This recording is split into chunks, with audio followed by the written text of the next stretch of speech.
To set autoplay video previews in Google Search Assistant and Voice as only on Wi-Fi in Samsung Galaxy S21, S21 Plus or S21 Ultra, open settings, swipe the notification panel, and then the settings icon.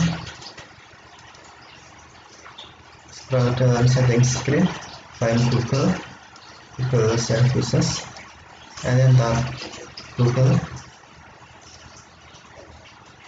Scroll down Google screen, and then tap settings for Google Apps. Select Search Assistant and Voice,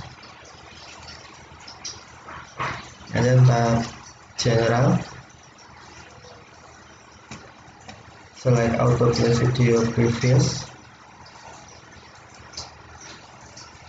and then select Only on Wi-Fi.